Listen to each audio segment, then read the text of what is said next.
വചനമേ നിത്യജീവന്റെ ആധാരമേ, രക്ഷയേകിടും സത്യമാർഗമേ, എന്റെ ആത്മാവിനാശ്വാസമേ. വചനം വചനം വചനം. നിയമാവർത്തന പുസ്തകം 17-ാം അധ്യായം. വൈകല്യമോ എന്തെങ്കിലും കാര്യമായ പ്രശ്നമോ ഉള്ള കാളയെയോ ആടിനെയോ നിന്റെ ദൈവമായ കർത്താവിന് നീ ബലിയർപ്പിക്കരുത്. എന്തെന്നാൽ അത് നിന്റെ ദൈവമായ കർത്താവിന് നിന്ദ്യമാണ്. നിന്റെ ദൈവമായ കർത്താവ് നിനക്ക് തരുന്ന പട്ടണങ്ങളിലൊന്നിൽ നിന്റെ മധ്യത്തിൽ നിന്റെ ദൈവമായ കർത്താവിൻ്റെ ദൃഷ്ടിയിൽ അവിടുത്തെ ഉടമ്പടി ലംഘിക്കും വിധം പുരുഷനോ സ്ത്രീയോ തിന്മ പ്രവർത്തിക്കുന്നതായി കണ്ടുപിടിക്കപ്പെട്ടെന്നിരിക്കട്ടെ. അതായത് ഒരാൾ പോയി അന്യദേവന്മാരെ സേവിക്കുകയും അവയെയോ ഞാൻ കൽപ്പിച്ചിട്ടില്ലാത്ത സൂര്യനെയോ ചന്ദ്രനെയോ മറ്റേതെങ്കിലും ആകാശശക്തിയെയോ ആരാധിക്കുകയും ചെയ്യുന്നുവെന്ന് നിന്നോട് പറയപ്പെടുന്നു. നീ അത് കേട്ടിട്ട് നന്നായി അന്വേഷിക്കുമ്പോൾ ഇതാ സംഗതി സത്യമാണെന്ന് തെളിഞ്ഞിരിക്കുന്നു. നിന്റെ ഇടയിൽ ആ ഹീനകൃത്യം ചെയ്യപ്പെട്ടിരിക്കുന്നു. ആ തിന്മ പ്രവൃത്തി ചെയ്തത് പുരുഷനായാലും സ്ത്രീ ആയാലും നിന്റെ കവാടങ്ങളിലേക്ക് ആ പുരുഷനെ അല്ലെങ്കിൽ ആ സ്ത്രീയെ കൂട്ടിക്കൊണ്ടുവന്ന് കല്ലെറിഞ്ഞ് കൊല്ലണം. അങ്ങനെ അവർ മരിക്കണം. 2 സാക്ഷികളുടെയോ 3 സാക്ഷികളുടെയോ മൊഴി അനുസരിച്ചു വേണം മരണശിക്ഷാർഹൻ വധിക്കപ്പെടാൻ.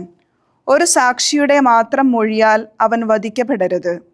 അവനെ വധിക്കാനായി അവനെതിരെ ആദ്യം ഉയരേണ്ടത് സാക്ഷികളുടെ കരമാണ്, അതിനുശേഷം ജനത്തിൻ്റെ എല്ലാം കരം. അങ്ങനെ ആ തിന്മ നിന്റെ ഇടയിൽ നിന്ന് നീ ഉന്മൂലനം ചെയ്യണം. ഒരു കൊലപാതകവും മറ്റൊരു കൊലപാതകവും തമ്മിൽ, ഒരു വിചാരണയും മറ്റൊരു വിചാരണയും തമ്മിൽ, ഒരു ബലപ്രയോഗവും മറ്റൊരു ബലപ്രയോഗവും തമ്മിൽ വിധി പ്രസ്താവിക്കുന്ന കാര്യം നിനക്ക് ദുഷ്കരവും നിന്റെ കവാടങ്ങളിൽ വ്യവഹാര വിഷയങ്ങളുമാണെങ്കിൽ നീ എഴുന്നേറ്റ് നിന്റെ ദൈവമായ കർത്താവ് തെരഞ്ഞെടുക്കുന്ന സ്ഥലത്തേക്ക് കയറണം.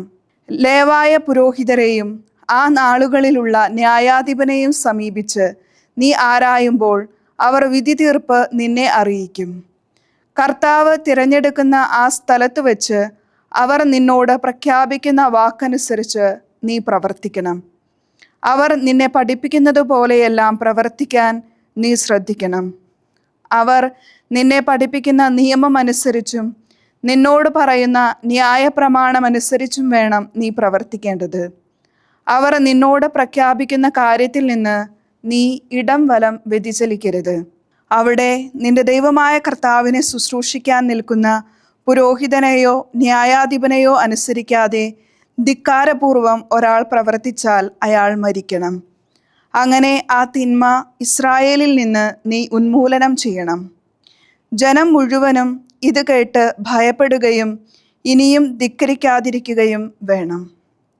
നിന്റെ ദൈവമായ കർത്താവ് നിനക്ക് നൽകുന്ന ദേശത്ത് നീ വന്നെത്തുകയും അത് കൈവശമാക്കി നീ അതിൽ താമസമുറപ്പിക്കുകയും എനിക്ക് ചുറ്റുമുള്ള ജനതകൾക്കെന്ന പോലെ എൻ്റെ മേലും ഞാൻ ഒരു രാജാവിനെ അവരോധിക്കും എന്ന് നീ പറയുകയും ചെയ്യുന്നുവെന്നിരിക്കട്ടെ. നിന്റെ ദൈവമായ കർത്താവ് തിരഞ്ഞെടുക്കുന്ന ഒരുവനെ മാത്രമേ നിന്റെ മേൽ രാജാവായി നീ അവരോധിക്കാവൂ. നിന്റെ സഹോദരങ്ങളുടെ ഇടയിൽ നിന്ന് ഒരു രാജാവിനെ നീ നിന്റെ മേൽ അവരോധിക്കണം. അന്യനായ ഒരാളെ, നിന്റെ സഹോദരനല്ലാത്തവനെ നിന്റെ മേൽ നിയോഗിക്കാൻ പാടില്ല. അവൻ തനിക്കായി കുതിരകളെ വർദ്ധിപ്പിക്കരുതെന്നു മാത്രം. കുതിരയെ വർദ്ധിപ്പിക്കാനായി അവൻ ജനത്തെ ഈജിപ്തിലേക്ക് തിരികെ കൊണ്ടുപോകരുത്. ഇനിയും ആ വഴിയെ തിരികെ പോകുന്നത് ആവർത്തിക്കരുതെന്ന് കർത്താവ് നിങ്ങളോട് അരുൾ ചെയ്തിട്ടുള്ളതാണല്ലോ.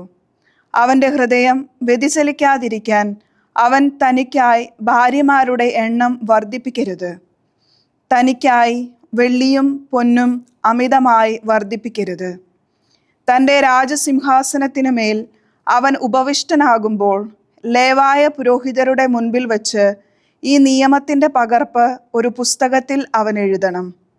തൻ്റെ ദൈവമായ കർത്താവിനെ ഭയപ്പെടാനും ഈ നിയമത്തിലെ എല്ലാ അനുശാസനങ്ങളും ഈ ചട്ടങ്ങളും കാത്തുപാലിക്കാനും അഭ്യസിക്കേണ്ടതിന് ഇത് അവനോടൊപ്പം ഉണ്ടായിരിക്കുകയും അവൻ തൻ്റെ ആയുഷ്കാലം മുഴുവൻ അത് വായിക്കുകയും വേണം.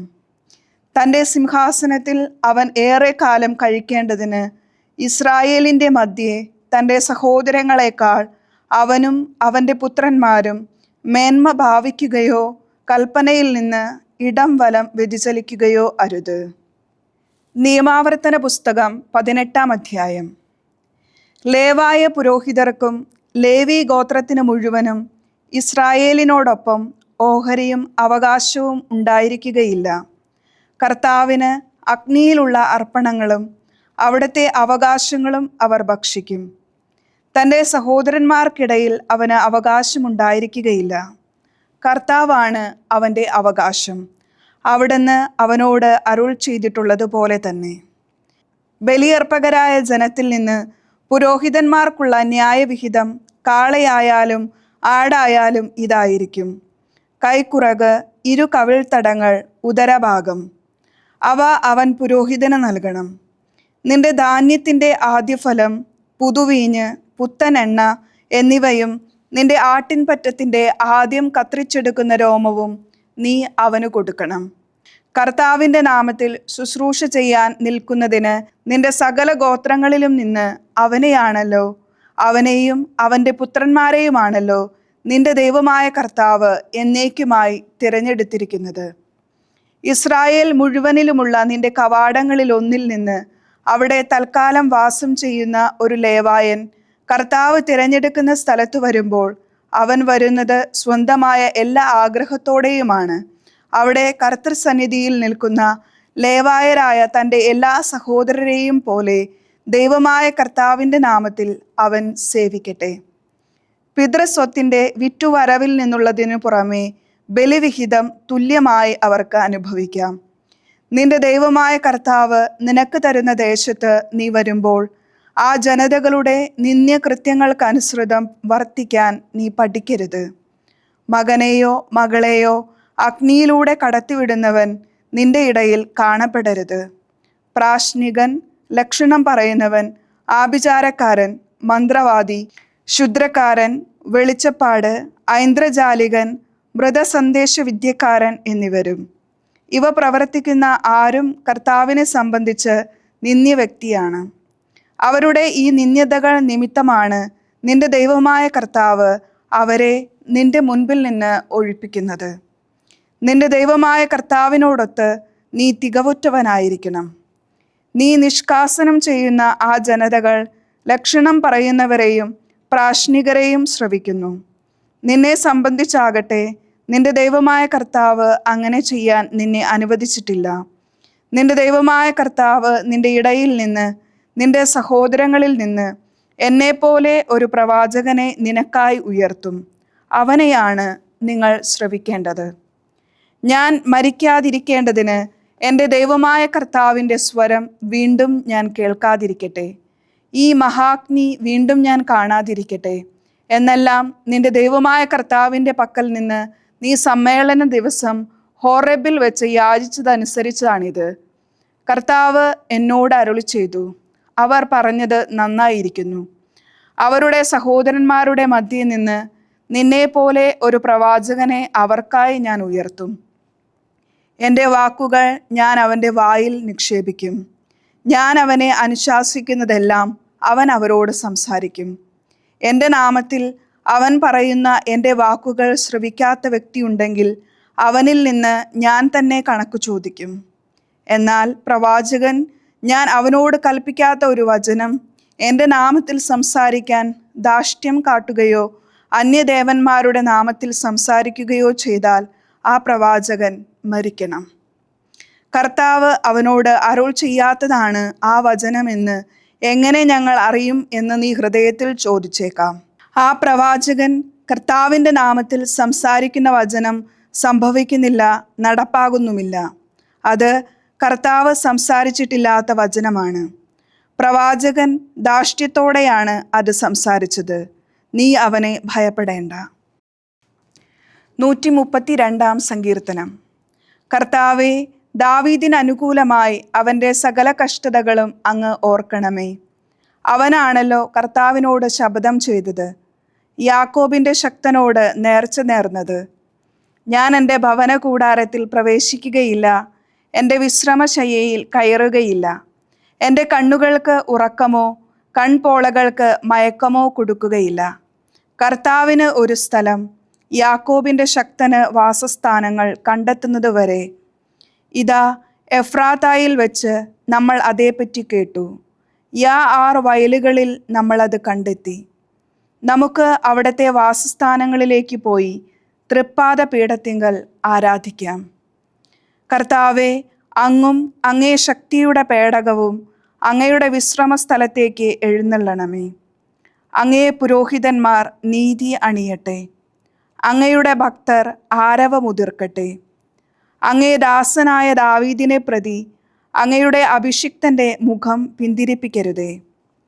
ദാവീദിനോട് കർത്താവ് ശപഥം ചെയ്തു, അവിടുന്ന് സത്യമായും അതിൽ നിന്ന് പിന്മാറുകയില്ല.